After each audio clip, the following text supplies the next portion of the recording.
देश में रेरा को लागू हुए 8 साल पूरे हो गए हैं। इन 8 सालों में रेरा की कार्यप्रणाली कैसी रही है, इस बात का अंदाजा आप इससे लगाइए कि देश के सर्वोच्च अदालत ने रेरा को ब्यूरोक्रेट का रिहैब सेंटर कहा है।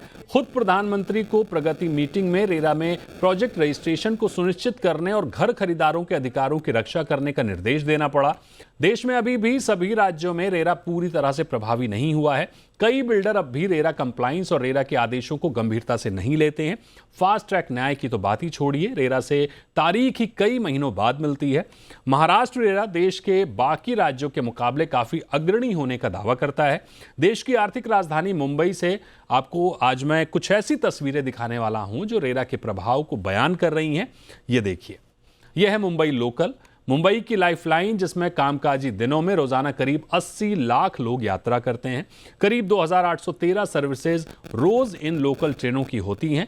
इन ट्रेनों में आपको तमाम तरह के विज्ञापन दिखेंगे और उन्हीं के बीच में आपके घर के सपनों को पूरा करने वाले ये विज्ञापन आपको खूब दिखेंगे।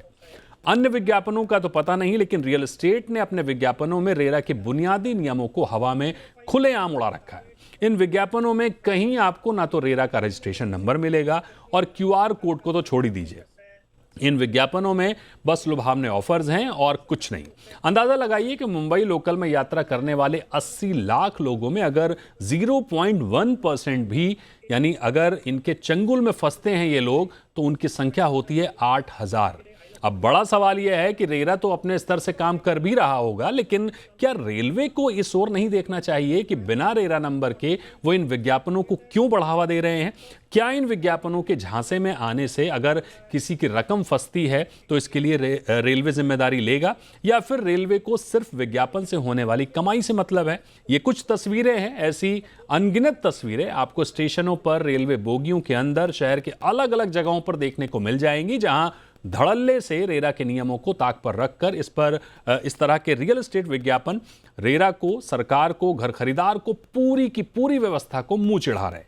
ऐसे में अगर सुप्रीम कोर्ट को, खुद प्रधानमंत्री को प्रगति की बजाय कार्यप्रणाली पर प्रश्न उठाने पड़ रहे हैं, तो इसमें कोई आश्चर्य नहीं होना चाहिए।